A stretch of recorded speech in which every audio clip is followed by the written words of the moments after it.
Beleza, estamos ao vivo e eu devo dizer que quase que a gente começa sem Malboy com câmera. Foi Problemas por muito técnicos. pouco mesmo. Problemas técnicos que faz parte de toda a transmissão ao vivo. Se por acaso, que eu duvido muito, já tem alguém aqui conosco, desejo a vocês boa noite. Mas para quando este vídeo for lá para a vermelhinha e você estiver assistindo lá, desejo bom dia, boa tarde, boa noite, boa madrugada. Vão chegando, vão encontrando local confortável, seja no chão, na cadeira, na poltrona, no sofá, na parede, no teto, não importa onde seja. O que importa é que vocês estejam confortáveis para mais um Hagapá, que é um quadro aqui no canal que era para ser assim uma coisa eventual, mas graças a New Order passou a ser regular, porque eu estou agora como parceiro da New Order e eles ficam já me falando: Haga, bora falar sobre tal lançamento. Eu, bora, partiu. E o lançamento da vez é o Ashes of Tomorrow. Já tive a oportunidade no passado de conversar sobre esse jogo. Já tem mais ou menos uns 2 ou 3 meses atrás, lá no Giro da Semana RPG. Uma voz, inclusive, esteve conosco lá. Mas hoje é especial. Hoje é a prévia de lançamento da campanha, que segundo o Maboy me falou, vai lançar à meia-noite e um. Quase que a gente tem o privilégio de fazer ao vivo a apresentação da página, mas nos foi negado. Não é isso, Maboy?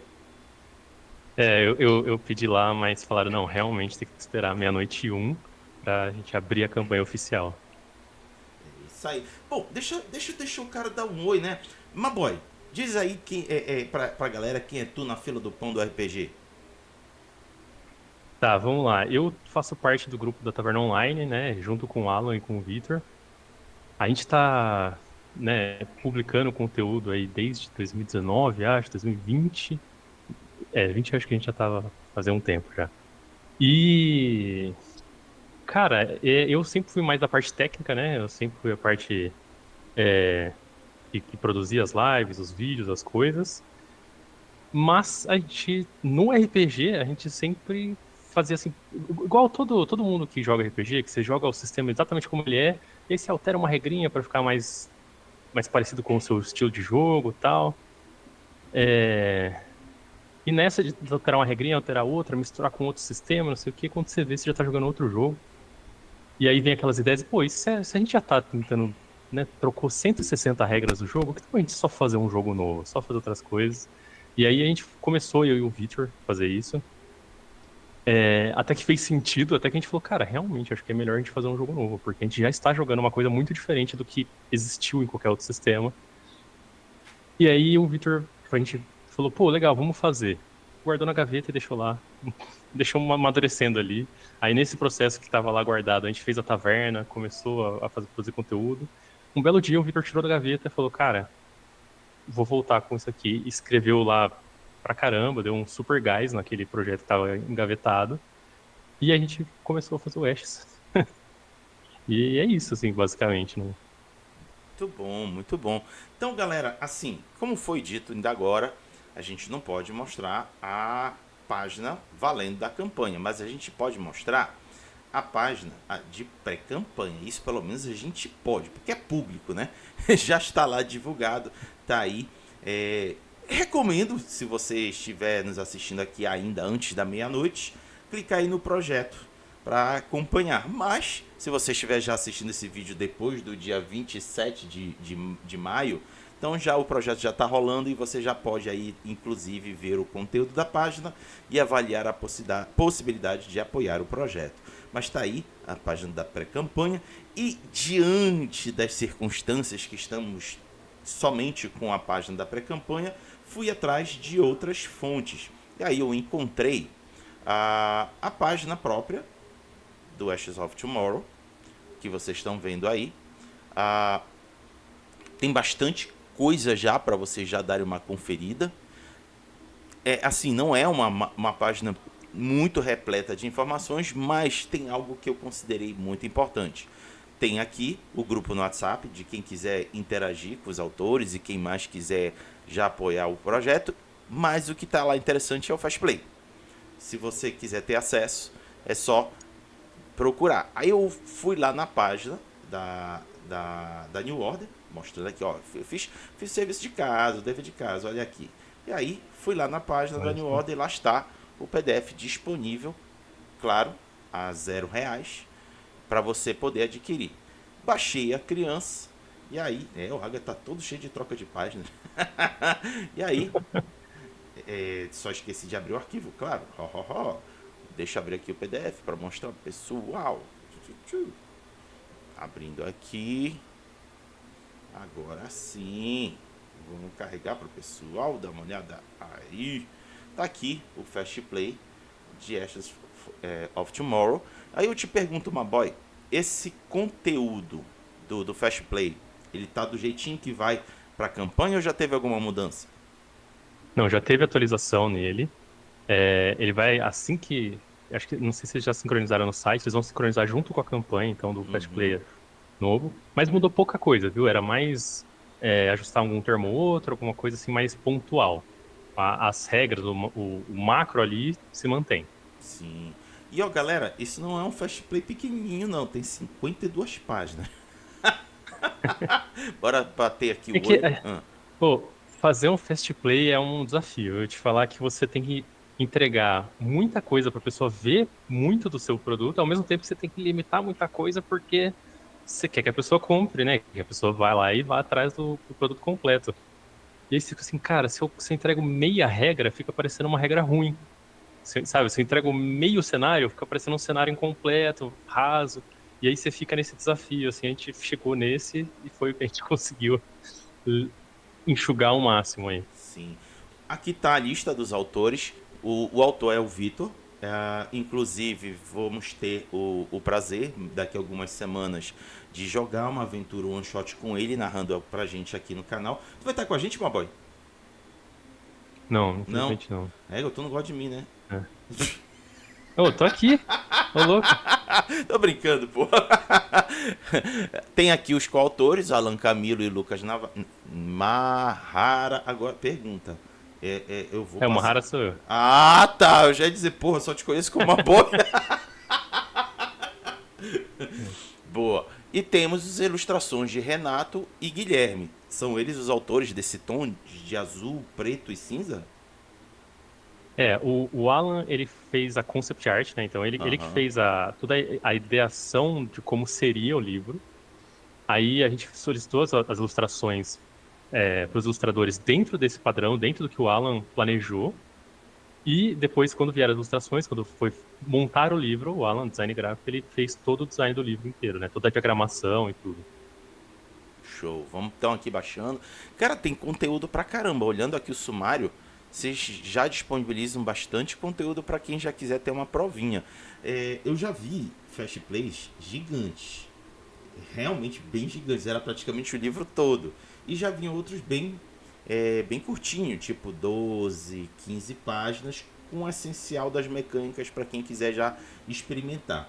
Na concepção de vocês, de quem vai pegar o Fast Play, o que vocês acham que a galera vai conseguir já se sentir nesse conteúdo todo que está aqui? Eu acho que a pessoa que tem o Fast Play na mão, ela tem com uma certa clareza o estilo de jogo, a vibe do jogo, o que você tem, como as regras influenciam na narração, tudo.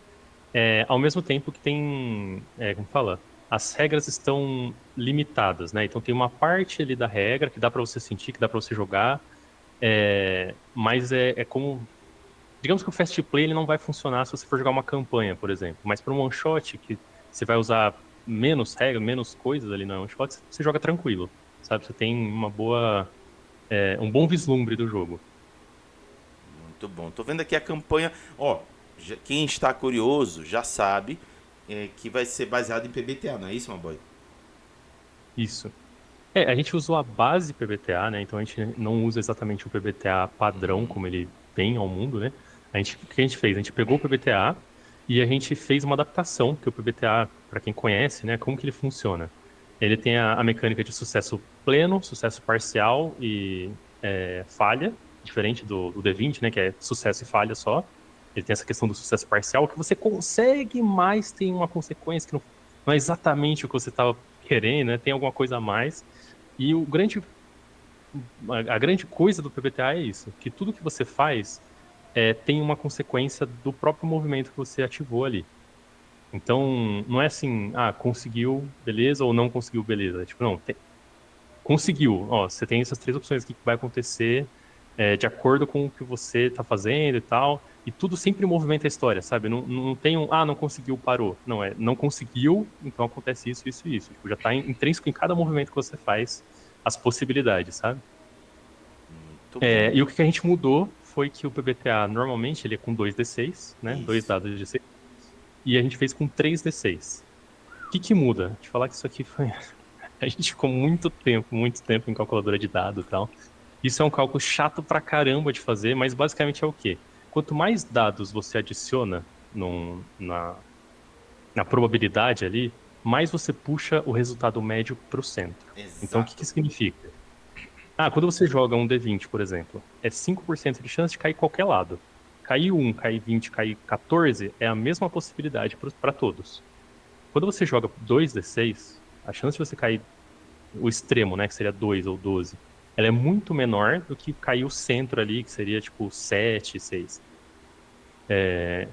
Então, quando você coloca 3d6, né, a chance de cair para o centro, que é tipo 10, 11, é muito maior do que você tirar 1, 1, 1 ou 6, 6, 6, né? Então, por exemplo, eu falei, né, que a chance de você pegar 20 no D20 é 5%. A chance de você pegar 666 com 3d6, ela é menos de 0,5%. Então ela é, assim, ela é absurdamente mais difícil. Então, quando ela acontece, a gente tem essa, né, dentro dessa adaptação, não é um sucesso crítico, é um sucesso épico, entendeu? Uma coisa assim, caraca, cara, você conseguiu quase impossível aqui na mesa. Então é bem emocionante quando esses números acontecem. Mas, né, apesar disso tudo, o que a gente pensa é que por que a gente trouxe os resultados mais para o meio? Porque é o sucesso parcial, é que as coisas dão certo, mas tem consequência, não sai exatamente, não é tudo perfeito como você gostaria, porque a gente está num sistema apocalíptico, né? Um sistema de fim do mundo, é um pós do cataclisma. Então, assim, não é aquela aventura épica onde vocês são os heróis e tudo dá certo, todo mundo tá bem, e todo mundo tá com a armadura full plate brilhando, sabe? É um lugar que, assim, cara, você conseguiu aqui, você ferrou ali, corre pra lá, salva aquilo, tenta, sabe, tenta conseguir economizar o sofrimento pra vocês aguentarem isso, mas tá vindo uma batalha pesada e você não sabe se aguenta. É tudo assim, funciona, mas, entendeu? Assim, deu certo isso, mas aquilo ali vai ter um novo problema pra você. Então, isso gera nas nossos playtests, isso gera uma questão de urgência mais interessante, gera um desafio mais legal. Ao mesmo tempo que não fica. As falhas extremas também são mais raras, né? Porque já tem muita dificuldade para você. Já é uma coisa bem. Se você quiser ir pro lado mais survival, dar menos recursos para seus jogadores, caraca, velho, você já tá com muito problema para eles. Então não precisa tanto de falha crítica, sabe? Sim.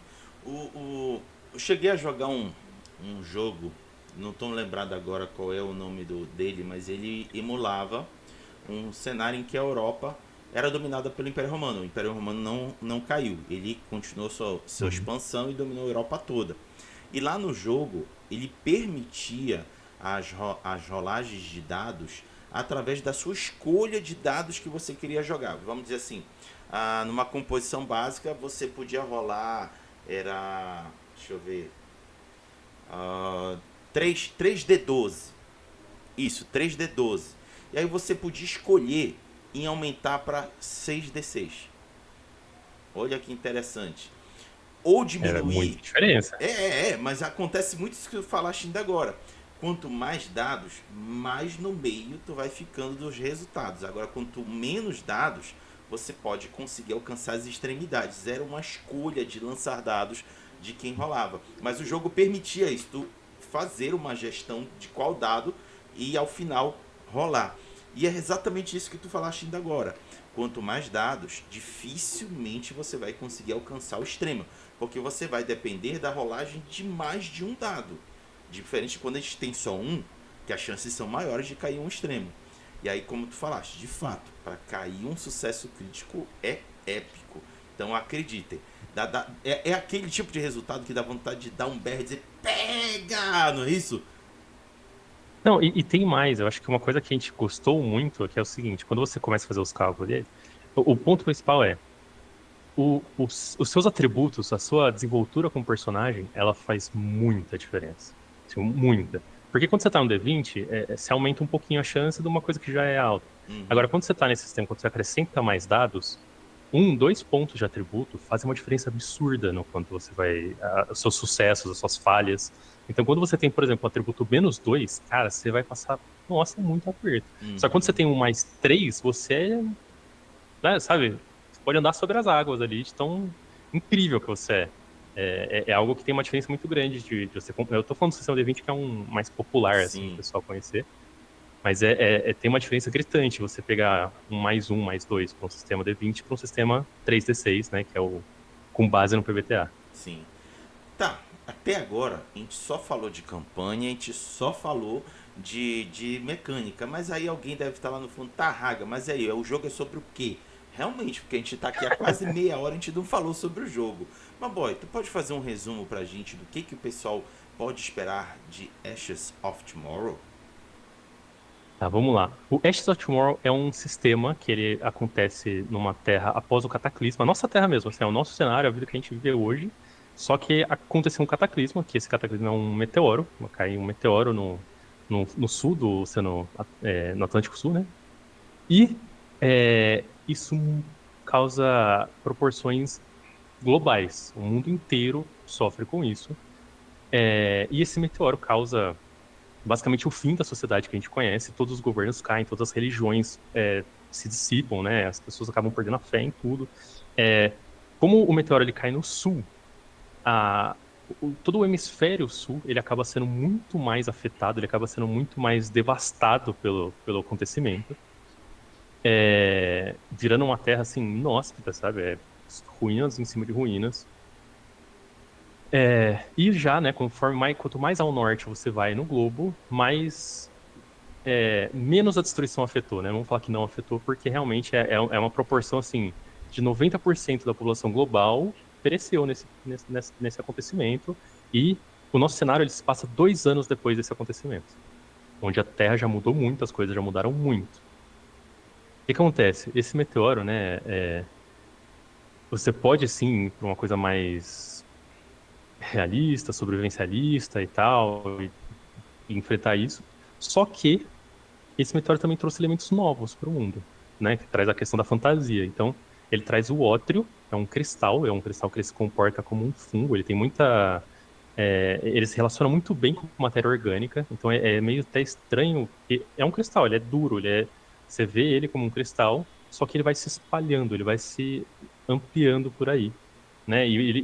Como ele cai no oceano, ele se espalha principalmente pelo leito oceânico, e ele começa a aparecer nos continentes em forma de afloramento, sabe? Igual quando você encontra um minério, ouro, prata, se você vê aqueles afloramentos que vão surgindo assim, né, para cima da Terra. E esse cristal, ele tem muitos elementos misteriosos, estranhos. Ele emite uma certa radiação que fez, né, muita gente ficar doente com ele e tal. Mas as pessoas que sobreviveram, as pessoas que estão vivas 2 anos depois do acontecimento, elas começaram a manifestar algumas habilidades sobrenaturais, assim, que elas mesmas às vezes desconhecem o limite que elas têm em relação àquilo, quão longe ela consegue ir com aquilo, sabe? É, E fica ali uma pergunta: será que essas pessoas se manifestaram essas coisas por causa desse elemento, por causa das coisas novas que estão acontecendo com a Terra? Ou será que elas já tinham isso, elas só manifestaram por uma extrema necessidade? Sabe? É uma coisa que, pensa, a sociedade ruiu. Então você não tem comunicação, você não consegue falar assim, como que tá a pessoa do outro continente, como tá a pessoa do outro país? Eu não sei, porque não tem mais países, as fronteiras não fazem mais sentido. É só o mundo e pessoas tentando sobreviver. E a comunicação é muito difícil, então as pessoas têm muito pouca informação sobre as coisas. E é interessante essa descoberta das suas capacidades novas, essa luta de você tentando sobreviver num mundo que você conhecia, tem muita coisa que faz sentido para você, então você lembrava que tinha uma estrada ali que ia para tal lugar, que talvez seja uma rota mais segura para você ir para um lugar, mas você chega lá e tá diferente, as coisas alteraram, sabe? E as criaturas mudaram muito, como eu disse, esse cristal, ele tem muita afinidade com matéria orgânica. Então começa a aparecer criaturas mutantes, criaturas alteradas por esse cristal. E, de alguma forma, esse cristal parece chamar as pessoas para o consumo dele. Então, você pode realmente, né, pegar um punhado disso, né, tentar lascar ele ali e tal, e você mastigar, quebrar ele ali. É uma consistência um pouquinho mais dura do que gelo, assim, você consegue mastigar, só que ele corta a boca da pessoa, é uma coisa meio esquisita, mas ele dá capacidades novas para as pessoas, ele dá possibilidade de você fazer coisas extraordinárias. Só que as consequências também são desconhecidas, né? As pessoas é um caminho sem volta. Você pode ir para algo extremamente bom ou ir para algo extremamente ruim. E isso vai surgindo, né? Vai pegando algumas pessoas que começam a ficar viciadas no poder, né? Não é exatamente no cristal, mas é no poder que elas ganham pelo cristal. E isso começa a corromper a mente delas, corromper a moral delas, né? Começa a ter os caçadores de ódios. E, pior que isso, começa a ter os corrompidos, que são humanos, entre muitas aspas, né, melhorados. Eles têm mais habilidades que o humano normal. Ele é muito mais forte, ele é muito mais resistente, mas também tem corrompidos decadentes, que são pessoas que já estão, assim, como se o corpo começasse a definhar, mas a pessoa tá viva ali, tá consciente, tá fazendo as coisas, só que a moral dela já se perdeu completamente. Ela só consegue pensar em querer mais poder, em querer mais a cristal. E é meio louco isso, porque você pensa, putz, cara, se você não tem nada, você tá lutando para sobreviver, você tá numa situação de vida ou morte, você tá fugindo de um desastre natural ou de uma criatura imensa, você tem esse punhado na sua mão, você sabe que com isso a sua chance de sobreviver talvez seja 10 vezes maior. Só que você não sabe o que acontece com você depois que você começa, depois que você consumiu uma, duas, três vezes, como é que seu corpo reage a isso, sabe?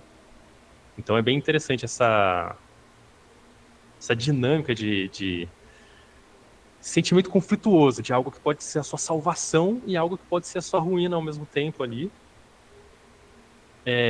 E, como eu disse, né, isso no sul era um cenário muito mais devastado. Quando você passa ali da linha do Equador para cima, chega uma área de transição, uma área onde a devastação é um pouco menor, já existe, né, já não são mais pingados sobreviventes, já são realmente alguns pequenos grupos que começam a se estabelecer em acampamentos, já começam a tentar reestruturar um pouco de vilas e pequenas cidades ali. Normalmente essas pessoas estão tentando fugir em direção ao norte, né, porque tem indícios que ao norte talvez as coisas sejam melhores. Só que essas pessoas acabam ilhadas por perigos inomináveis, porque como no sul a presença do Otro ela é muito grande, a influência dela, a quantidade de criaturas mutantes é muito grande, não quer dizer que subiu um pouquinho e parou. Isso está aparecendo. O Otro ele está presente no mundo todo. Ele só está em maior quantidade ao sul. Então, é uma área meio de transição, as pessoas estão ilhadas com pouquíssimo recurso, então existe uma luta com as criaturas, existe uma luta com o cenário, com a escassez de recursos, mas existe uma luta com outras comunidades, com outras pessoas que estão tentando, lutando por aquele recurso, estão tentando sobreviver também. E mais ao norte ainda, né, quando você chega no Novo Norte, que a gente chama, que seria só acima do Trópico de Câncer, você já chega numa área que é uma área que já está mais bem estruturada, que é onde ficou a maior parte dos sobreviventes. Seja porque eles já estavam lá e deram sorte, ou porque eles migraram para lá, né? Saíram do sul ou das Terras Cinzentas, que seria aquela área de transição, em direção ao norte. E lá, embora os governos tenham ruídos, tal, algumas corporações que já tinham muito poder, que já estavam muito estruturadas, acabaram organizando as pessoas, organizando pequenas cidades fortaleza. E lá elas tentam reestabelecer uma nova ordem mundial, né? Uma espécie aí de corporocracia. E aí elas prometem segurança, recursos, se você chegar vivo até lá. Então tem alguns drones ou alguns aeronaves que jogam alguns panfletos, que jogam algumas caixas de suprimento na área das Terras Cinzentas e até alguns que chegam no sul mesmo, na devastação do sul, entregando essas caixas de suplemento para que ajude as pessoas a seguir rumo ao norte e se né, chegar em segurança ou vivas nas corporações do amanhã, que a gente chama. Deixa eu até Claro aproveitar. que. Pode falar. Não, só ia falar um detalhe que as corporações estão reestruturando o mundo à visão delas. Então, cada uma tem a sua visão de mundo, que elas acreditam que é melhor para elas, né? São essas aqui? Isso, exatamente. São só 5 ou tem mais do que elas? Não, são 5. Tem mais uma grande organização, mas ela não é uma corporação da manhã. Ela é Hum, algo um pouquinho mais oculto que acontece no cenário, que é no sul, inclusive, outras coisas acontecendo. Mas as corporações são essas 5. sim. Tu Cada pode... uma se localiza num local, né? Ali tem ali o Canadá, a Rússia, Reino Unido. Então aproveita, tu pode fazer assim uma breve sinopse de cada uma delas? Por exemplo, Talamos. A Thalamus, ela é do Talamos. Canadá e ela era uma grande corporação de tecnologia. Então, quando né, o mundo ruim, ela tenta reestruturar o mundo. E como ela vai, a visão dela, ela é muito voltada para a tecnologia. Então, quando você chega lá na Thalamus, a forma que o mundo se estruturou ali, a forma que a cidade é feita, a forma que ela é administrada, é extremamente tecnológico. Assim, é uma outra realidade. É como se o mundo tivesse evoluído, sei lá, 100 anos em 2 anos, né? Só que, é, como posso dizer? A custo de quê, entendeu? Como que ela chegou tão rápido nisso, como que ela desenvolveu, e qual que é a busca dela agora, qual que é o conhecimento que ela está interessada agora, né? Ela tem muita relação com inteligência artificial, por exemplo, ela quer entender como que o cérebro funciona em relação a algumas coisas elétricas, então é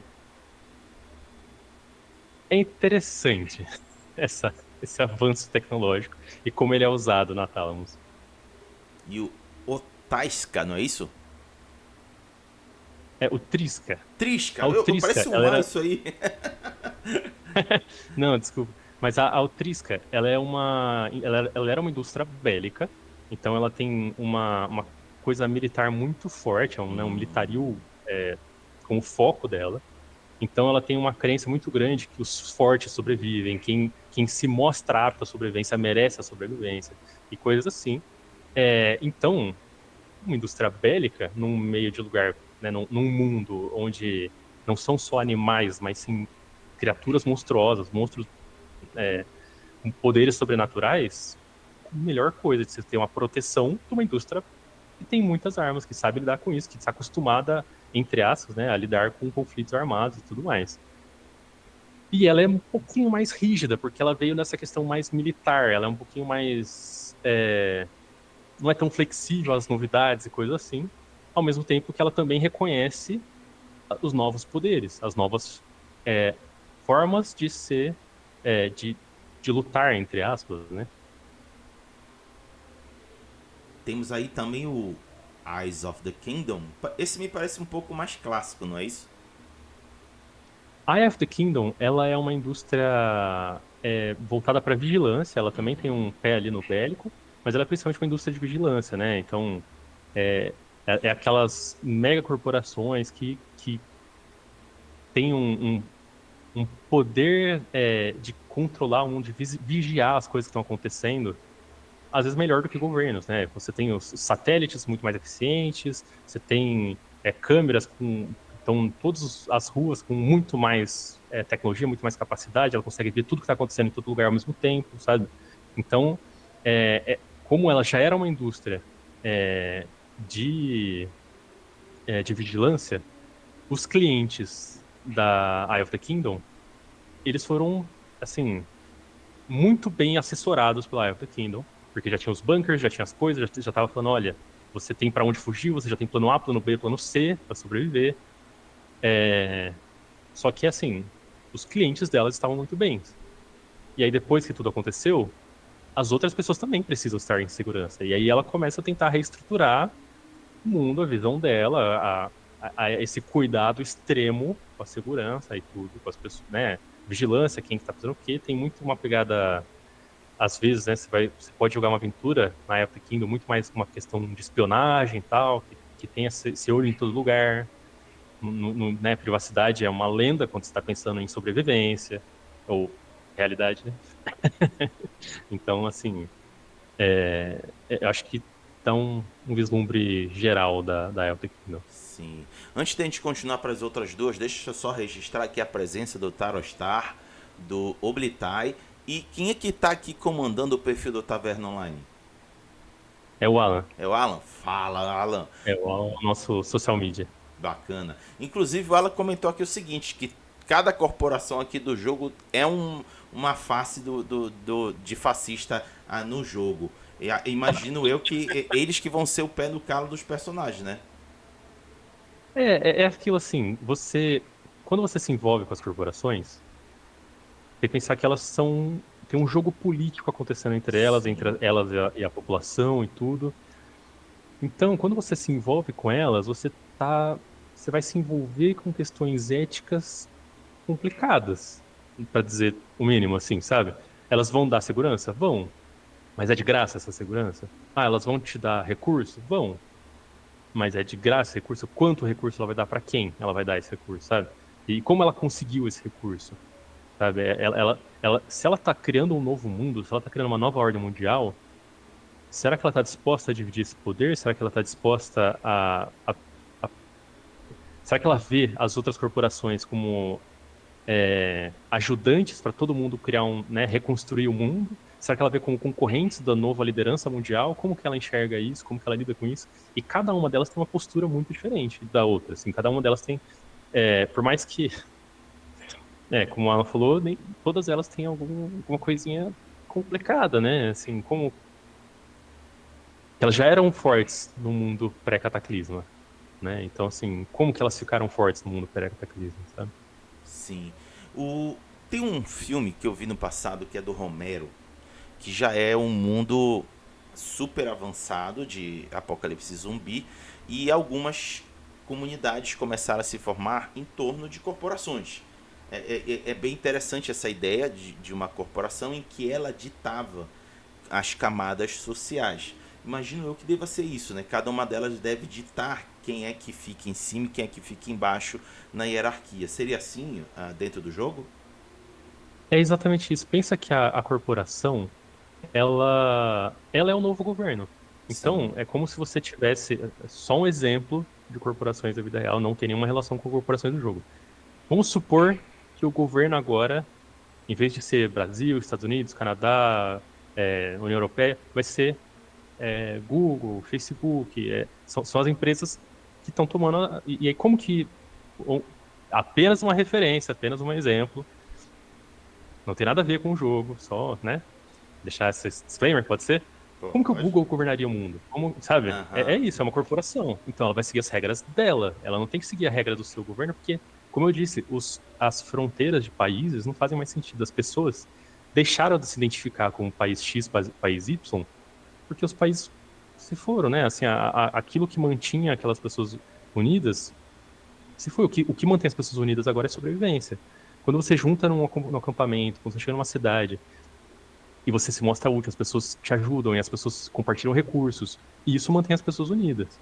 Agora, se você chega lá e você, na verdade, era argentino, e você chegou numa população que a maior parte foi, né, brasileiro, não faz diferença. As pessoas estão precisando se ajudar, as pessoas estão se então, as pessoas deixaram meio que se identificar com isso. Se elas conseguem se comunicar, se elas conseguem seguir a vida, tá ótimo, sabe? Olha só, o Tarostal tá até comentando aqui um exemplo. Como o SpaceX controlaria o mundo é que me preocupa. Mano, a gente tem que ficar de olho nessa galera que quer dominar o mundo através da grana, porque eles vão comprando os países e aí são eles que começam a mandar nos países. Mas enfim, vamos aos próximos corporações que tem aí o. Deixa eu ver, Verdran. Qual é a característica dela? A Verdran, ela é uma indústria farmacêutica. Então, é muito interessante que a Verdura ela tem umas tecnologias um pouquinho diferentes, né? A forma de lidar com as coisas é um pouco diferente. As pessoas lá estão sempre muito mais felizes, as pessoas estão muito mais bem dispostas, né? O quanto as pessoas sofrem com as coisas é um pouco diferente. E uma coisa muito interessante da Verdura, que a gente vê até no logo dela, é o domo da Verdura. A Verdura, ela tá nos Alpes, né? Entre a Austrália, a Alemanha e tal. onde foi, né, a Austrália-Alemanha, não é mais hoje, no mundo já não faz mais sentido, mas ela tem um domo que protege essa cidade fortaleza dela, e lá é um mundo, assim, parece que um mundo à parte, sabe? Você chega lá e as coisas parecem muito mais organizadas, muito mais limpas, muito mais bem estruturadas, e tem assim, os cientistas pesquisando coisas novas, é um avanço científico muito rápido, muito bem. É uma indústria farmacêutica, eles têm pesquisas frequentes, constantemente, já, sabe? Então, assim, chegou um novo elemento, o outro, o que a gente precisa fazer? Precisa pesquisar o máximo possível. Aliás, todas estão pesquisando, cada uma por um objetivo diferente, né? Então, por exemplo, a gente falou da Utrisca, que é militar, eles estão pesquisando como que eu faço o ótero para um uso militar. A Verdran, que é farma, ela está pesquisando quais são os efeitos do ótero, o que o ótero faz a longo prazo, a curto prazo, quais são as propriedades dele, o que isso faz no mundo. O que são essas pessoas que estão com habilidades novas? Essas pessoas influenciam as outras, elas afetam as outras, elas têm alguma coisa que faz elas serem quem elas são. Então é, uma, é, é uma tecnologia moderada para avançada, não chega a ser uma Thalamus da vida, mas é interessante porque ela também tem a forma que ela lida com a vida, né? Então, com a agricultura, com as coisas dentro ali do domo. Ela tem medicamentos mesmo, coisas que fazem as coisas mais eficientes, digamos assim, né? Sim. E temos o Hinotori. Assim, eu estou chamando Hinotori porque a maioria das palavras em japonês tem essa meio que sílaba tônica na última sílaba. Aí, por exemplo, quem quiser ver a Sim. fala correta de Tóquio, não é Tóquio, é Tokyo. Por exemplo, Osaka não é Osaka, é Osaka. Então, imagino eu que o certo de falar é Hinotori, não é isso? Isso. A rinoteria, ela acontece no... Assim, como são fantasiosas, tudo bem se a pessoa falar errado, falar, né, de um Sim, jeito sim. esquisito, mas a rinoteria, o que acontece? Ela é no território da... desculpa. O continente asiático, ele inteiro virou uma grande arquipélago. Ele foi Uhum. inteiro destruído, inundado, e se tornou um grande arquipélago, né? Um conjunto de ilhas. E o Japão, que já era uma ilha, ele ficou ainda mais dividido em pequenas ilhas, ele foi ainda mais inundado. E a Hinotori, que é uma montadora de automóveis, né? Ela é, que começou a controlar isso, a reestruturar as populações, essa cidade, tentar organizar, só que assim, é como se você já não tivesse mais o chão, né? Você tá de ilha em ilha, né? É muito mais mar do que o Japão já estava acostumado a estar no mar, né? Aliás, como eu disse, o continente asiático inteiro foi fragmentado, né? Não só o continente asiático teve essa questão, mas ele foi o mais marcante no quanto ele foi afetado. Eu acho que eu posso até compartilhar um pouquinho do mapa. Não sei se você Opa, acha legal o pessoal ver como que manda. ficou o mundo a partir dali. Manda aí que a gente Então, deixa eu exibe. abrir aqui rapidinho. Daí eu abro aqui e compartilho com você Eu já ia no. até te perguntar no final se a gente teria um mapa para vislumbrar essa espacialização. Então, deixa eu só abrir ele aqui. Cadê mapa? Aqui, tá aberto. Como que eu faço aqui? Compartilhar com você rapidinho. Compartilhar. Isso. Achou? Ué, calma aí, eu tô tentando achar ele na lista de coisas abertas aqui. Ah, tá. No meu computador abriu tanta coisa ao mesmo tempo. Aqui, ó, compartilhei. Ó, Pronto. Caralho, isso tá bonito, viu? é. Então o que a gente tem aqui, dá pra ver, né, o mapa mundo. Opa, calma aí, mudei sem querer. Então, o que a gente tem no mapa mundi? A gente vê já que toda a geografia terrestre foi alterada. A gente tem ali o principal. Você viu meu mouse aqui na tela ou não? Vi, vi. A gente tem aqui, né, o ponto Isso. de impacto que acontece no Atlântico Sul. E olha o quanto isso alterou o planeta inteiro, né? Não foi. Eu falei, estava falando agora da Hinotori, que está aqui no antigo Japão, né? No território onde antigamente era chamado de Japão. E o que aconteceu ao redor? O quanto que o mar inundou, tomou muitas terras.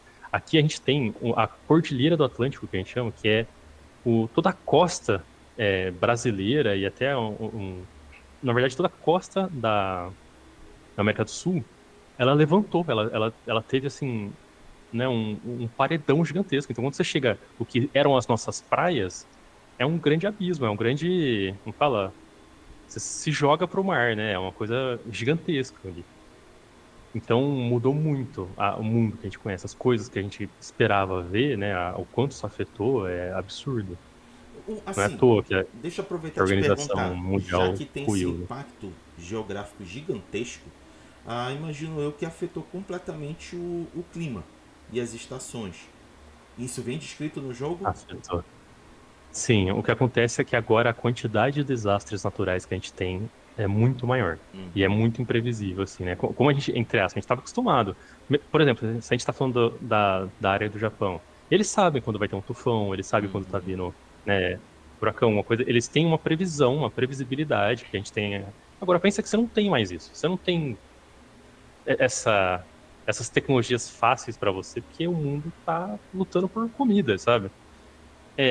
E, além disso, a quantidade de desastres naturais aumentou muito. A uhum. quantidade tá totalmente previsível. Então, você está num dia, entre aspas, ensolarado, de repente é uma tempestade de raios. Você tá Sim. tentando se esconder para não ser eletrocutado no meio do nada, sabe? Tu me permite fazer só uma observação? Imaginem, gente, que a nossa gravitação em torno do Sol, ela é em função também da composição esférica, elipsoidal e geoidal elipsoidal não, geoidal do planeta.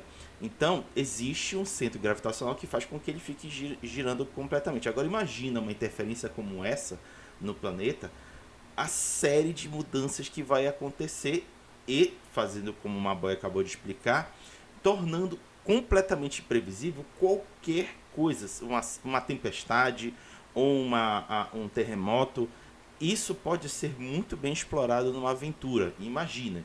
Não sei se vocês já viram recentemente o episódio do The Last of Us, mas uma cena importante aqui, quem estiver assistindo, fecha aí o áudio porque eu vou dar meio que um spoiler, tá?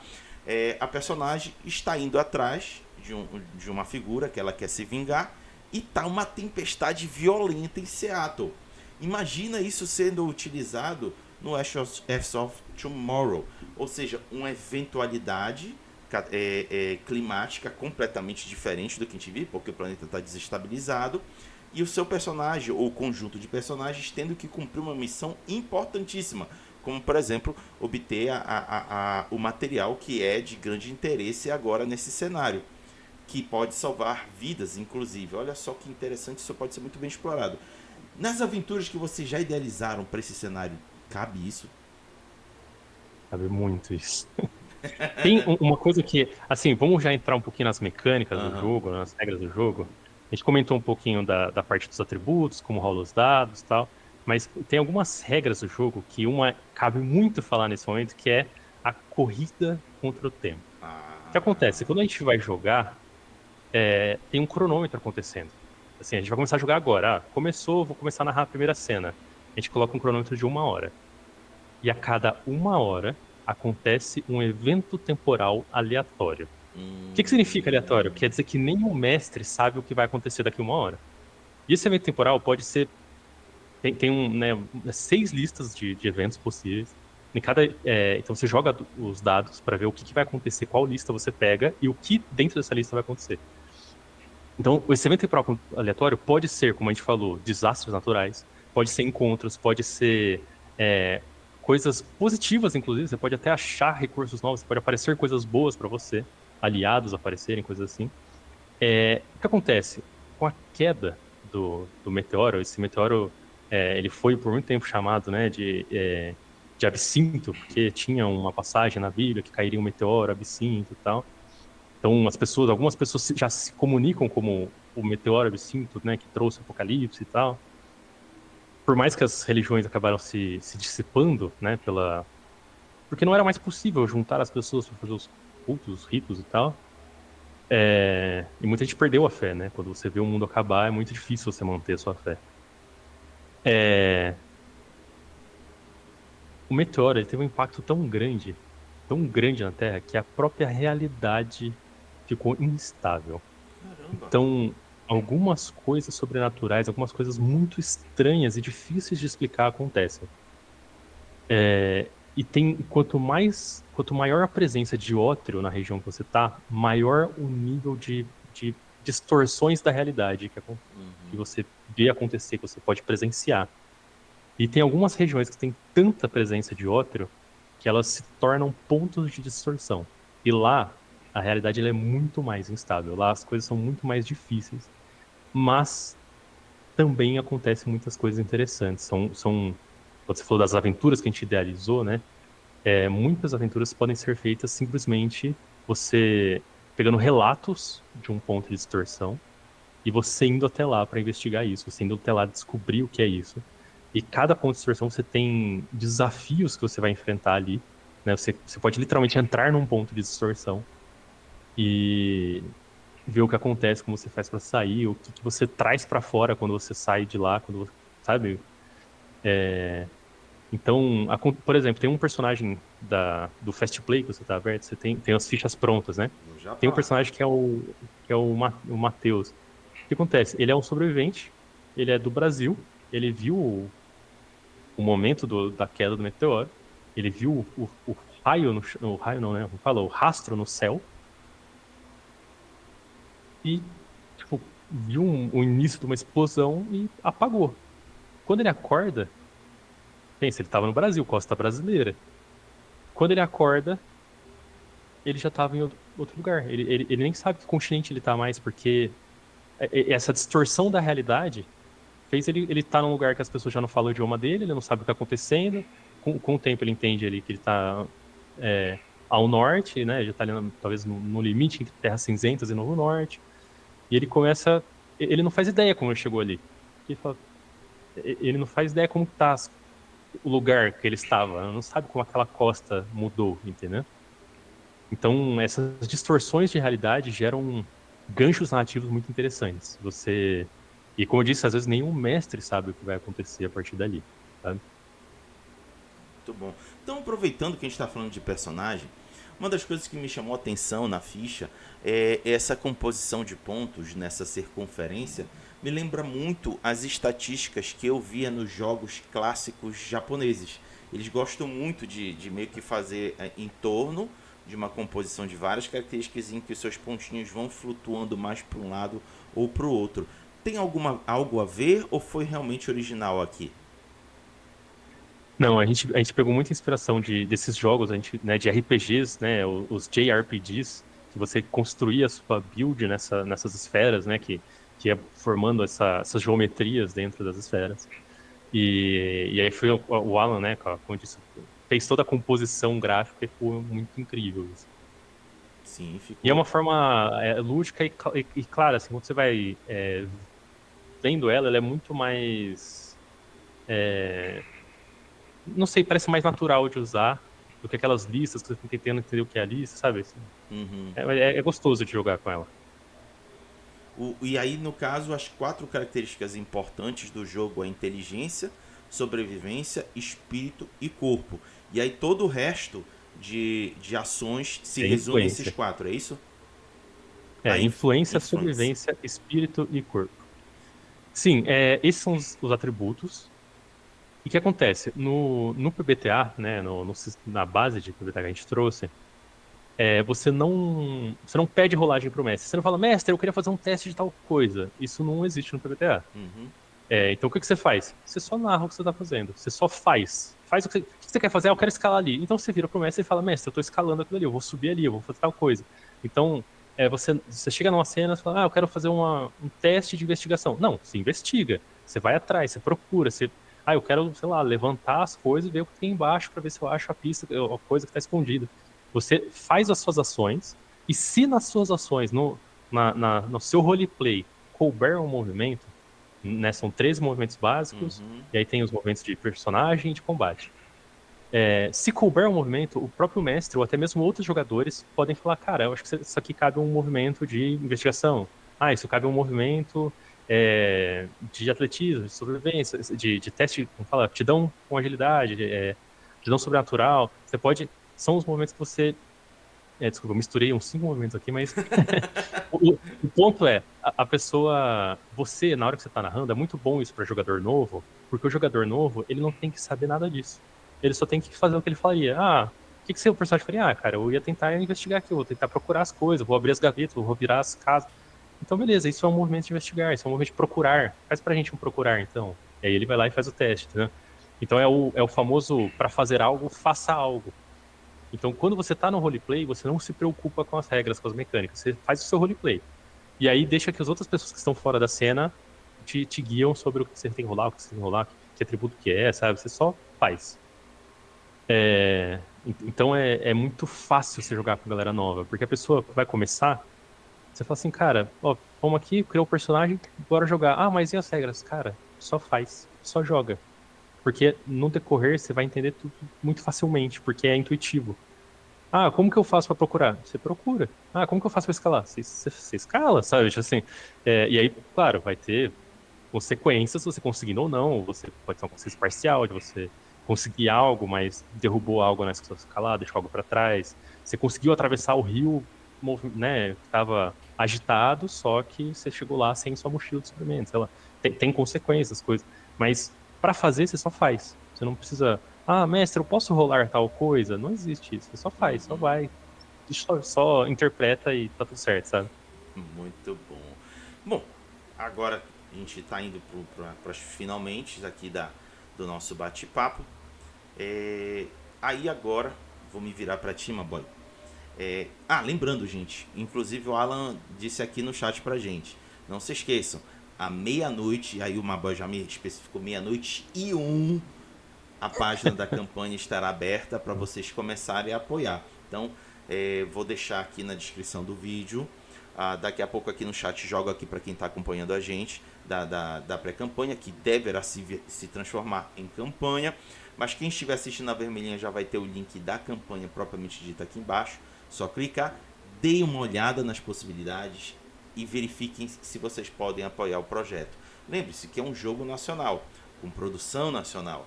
Então é sempre bom, quando a gente pode, apoiar jogos nacionais. Mas, boy, considerando que a gente está aí agora para o final, que recomendação, que fala você faria para quem está nos assistindo, de você dizer assim, um incentivo, olha, o Ashes of Tomorrow é bacana por isso, assado, cozido e frito, vende o seu peixe pra gente, mas antes de que tu faça isso, descompartilha a imagem para tu ficar bem cheião na tela e a galera poder ver você falando por completo. Pronto. Pronto. Então o espaço é seu, mande bala. Cara, uma coisa que a gente discutiu muito nos playtests é que Ashes of Tomorrow dá pra fazer muita coisa. Muita coisa. Porque como não é um cenário de um continente, é um cenário de um mundo. É um mundo, é o seu planeta Terra, o que você conhece do seu planeta Terra. Se você quiser, você pode falar, cara, como que ficou a sua cidade? A sua cidade, quero narrar o que aconteceu aqui. Pô, você vai. Não, eu quero viver uma aventura de terror, com a pessoa fugindo de uma criatura absurda e vai ser a aventura inteira nessa pegada de terror. Você faz, cara, porque dá muito bem. Você tá numa terra devastada fugindo de uma criatura. Não, mas eu quero fazer uma aventura política, com politicagem, com uma coisa mais ligada pra influência, pro carisma dos personagens, como que eles lidam nessa alta sociedade. Você consegue fazer, você tem as corporações para viver isso. Aí você fala, não, eu quero ver total cabeça no sobrenatural, eu quero cair, mergulhar no sobrenatural. Você pode fazer aventuras pelos pontos de distorção, você investigando os pontos, ver, primeiro conseguir chegar até eles, depois de chegar até eles, descobrir o que acontece lá, descobrir o que tem lá dentro, o que acontece em cada um deles. Você quer algo mais sobrevivencialista, mais realista, mais pé no chão, com menos fantasia, você consegue pegar ali a devastação do sul, correr atrás de recursos, uma terra cinzentas, e fazer uma coisa mais, igual a gente comentou, né, o padrão mais um Walking Dead, alguma coisa mais... não tem exatamente zumbis, mas né, essa pegada de falta de recursos e luta pela sobrevivência você consegue fazer ali. Tem o The Last of Us, que tá em alta pra caramba, né? Então, como é um mundo inteiro, tem muita coisa para você fazer. E é muito legal. A gente não chegou a falar muito dos semblantes que você pode jogar, e cada semblante tem habilidades diferentes, né, exclusivas ali. Você tem um viajante que uma das coisas mais marcantes dele é que ele se teletransporta, ele consegue marcar os lugares, ele consegue se teletransportar para esses lugares marcados. Você tem o Golem, que ele inclusive, é muito interessante que o Golem é a única criatura, o único semblante que só existe após Cataclisma. Ele não existia na Terra pré-Cataclisma. Então, o Golem mais velho que você vai encontrar, ele tem no máximo 2 anos de idade. E ele tem a aparência de um adulto normal, ele tem a aparência de uma pessoa normal, só que ele é feito de um elemento da natureza. Então, a essência dele é fogo, é água, terra, vento, o ar, né? E ele consegue se transformar na forma verdadeira dele, então ele pode virar o Golem completamente de chamas, por exemplo.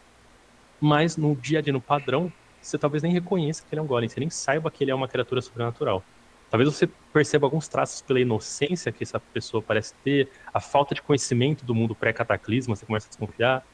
Tem também o Sábio é um personagem que solta, né, o mais próximo de um mago, de um feiticeiro que a gente vai ter ali, que é um personagem que solta magias, ele controla os elementos com bola de fogo, raios, trovões e tudo mais.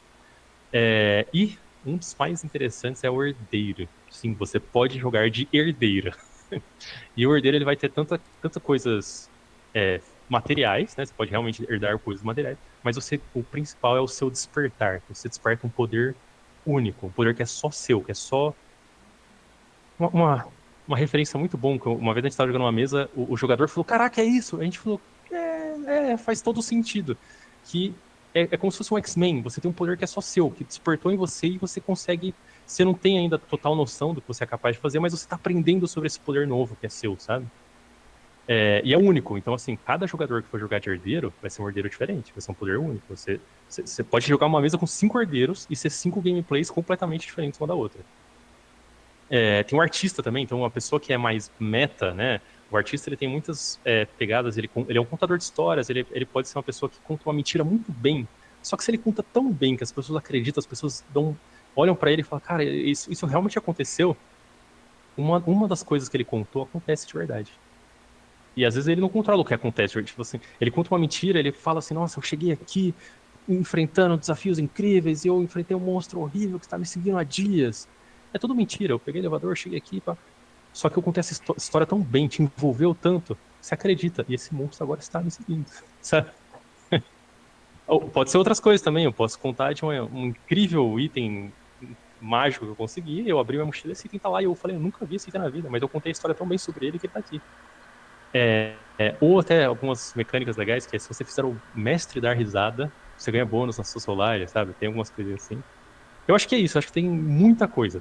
Eu dei só uma palhinha de cada de cada coisa, mas assim, é um sistema bem amplo, dá para você explorar com calma, jogar muitas vezes, né? O fator game replay dele ali é gigantesco. Dá pra você jogar campanhas longas, caso você sobreviva. E é isso. Acho que foi. Passou? Passou com certeza. Ó, galera, o Alan tá aqui lembrando que vai haver o Early Bird, aquelas apoios das primeiras horas. Então, tu sabe dizer o que tem de bom pro Early Bird? Alan, eu posso falar o Early Ah, Bird? Não, eu já tomei uma que eu falei assim, não, deixa eu perguntar agora com cuidado que eu posso falar. é verdade, mas olha, o Alan que soltou aqui no chat. Pô, Alan, tu diz que tem Early Bird, mas a gente não sabe o que é, aí a gente vai ficar aqui na curiosidade. Ó, ele tá dizendo que pode. Pode. Então, o Early Bird é o seguinte, as pessoas que... a gente tem os níveis de apoio, e tem um nível de apoio que você recebe, além do livro, além das coisas, você recebe também um kit de dados. Né? Então, Olha. você tem que chegar nesse kit nível de apoio. Só que no Early Bird, todo mundo que pegar o livro físico, no primeiro apoio, pegou o livro físico, pronto, você já ganha o kit de graça, já tá incluso no seu kit, sem você ter que pegar um apoio mais elevado. E se você, mesmo assim eu quero o apoio mais elevado, você ganha mais um kit. Então você ganha o kit de dados e ganha um kit de dados extra do Early Bird. Então, assim, é uma coisa que a gente tava falando, né, na hora de criar os níveis e tal.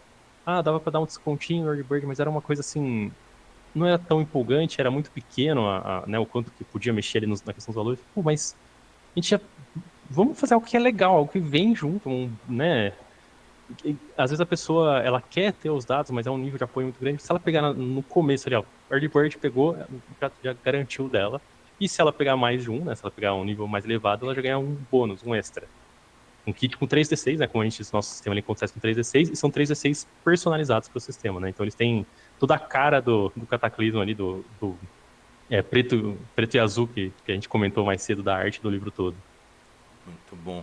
Então tá aí para quem apoiar nas primeiras horas Ah, lembrando que começa hoje, à meia-noite e um. Se você estiver assistindo agora, já pode já ir ficar permanentemente dando F5 na página. Mentira, espera da meia-noite, senão vocês vão gastar o É. teclado de tanto que vai apertar. Agora, se você estiver assistindo vermelhinha, a campanha já está aí avançando e com certeza vai dar certo. Nas primeiras horas já vai ter batido a metabase. Ah, pergunta, quanto é a metabase? Ah, ah, eu tô com medo agora. Eu vou perguntar tudo, Alan. O que que eu posso liberar? O que que eu não posso? Alan, diz aí ao menos Meu a Deus, o medo. metabase, Alan. Bora ver. Mas acho que pode falar, né? Acho que não tem problema. Daqui 2 horas, gente. Se eu der um spoiler de 2 horas, pelo amor de Deus, me deixa falar as coisas. Mas a metabase, ela começa em 15 mil. Tá A ótimo. gente, cara, a gente assim, e te falar que o valor necessário é muito maior, tá? A gente tá, Sim. tá, tá bancando uma boa parte ali. E tá, cara, eu achei maravilhoso, porque o meu medo, assim, quando a gente começou a pegar os orçamentos, ver com a gráfica, ver pra montar os dados, ver pra montar escudo, ver pra montar isso aqui. Quando você junta todos os orçamentos, você fala, Jesus, isso aqui sabe, é um valor é muita coisa, não vou. Mas é muito alto. E você fala, cara, se a gente for colocar tudo isso na meta, não vai. Mas a New Order falou, não, a gente acredita, cara. A gente pode ficar tranquilo. Vai dar certo, a gente vai colocar uma meta aqui pra galera apoiar com gosto, vai tranquilo, vai na fé, porque já aconteceu, sabe? Eles falaram assim, a gente ficou assim, nossa, mas será que bate? Eles falaram assim, já aconteceu, pode ir, sabe? Top, E a gente falou, pô, maravilhoso. top, top, top. Legal ó, esse apoio da New Order de dizer assim, bora, pega na mão e vamos junto porque vai dar certo. Muito, muito bom. Fica É, aqui meu elogio para todo mundo envolvido da editora, porque muitas das vezes o desenvolvedor de jogos precisa disso, de alguém que pegue na mão e diga, bora parceiro, bora pra frente. é. Show de bola. Gente, a gente tá chegando ao final, mas hoje não é o último dia de Ashes of Tomorrow. Temos confirmado para o dia 17 de junho uma one shot com o autor Victor, que estará aqui narrando essa one shot. Vou ainda procurar a galera que vai se juntar para formar o grupo de jogo junto comigo, que eu com certeza vou estar lá jogando, e o Victor narrando pra gente. E é prévia de diversão offline, então vai ser muito da hora contar com vocês acompanhando a gente nessa one shot. Agora, chegando ao finalzinho, Maboy, algum último recado? Algum último informação pra galera? Ou já fecha o caixão? Cara, é isso, ó. Meia-noite tá vendo o meteoro. Quando der meia-noite e um, você vai sentir um estrondo assim, você vai ver as coisas piscando, tudo. Quando você fala, meu Deus, o que tá acontecendo? Você fala, já sei, F5. E pronto. Você vai estar vislumbrando, né? Sejam muito bem-vindos às Cinzas da Manhã, a Ashes of Tomorrow. E curtam muito, aproveitem bastante. Mandem um feedback pra gente quando vocês estiverem com o livro nas mãos. Ah, uma coisa legal da campanha é o seguinte, o livro ele está pronto, ele está diagramado, está tudo resolvido. Então, assim que bater a meta base, quem apoiou já está com o PDF na mão. A pessoa que apoiou o nível, né, a partir do nível que já está com o PDF na mão, apoiou, bateu a meta, você já recebe, já está liberado. Não tem que esperar assim, ah, nossa, bateu a meta, vamos receber o ano que vem. Não, bateu, recebeu. É isso. Muito bom. Então, antes que esse apocalipse possa ocorrer, à meia-noite, eu quero dar meu último tchau à Lilica. Então, eu peço para que o Maboy, junto comigo, diga tchau, Lilica. Tchau, Lilica. Tchau, Lilica.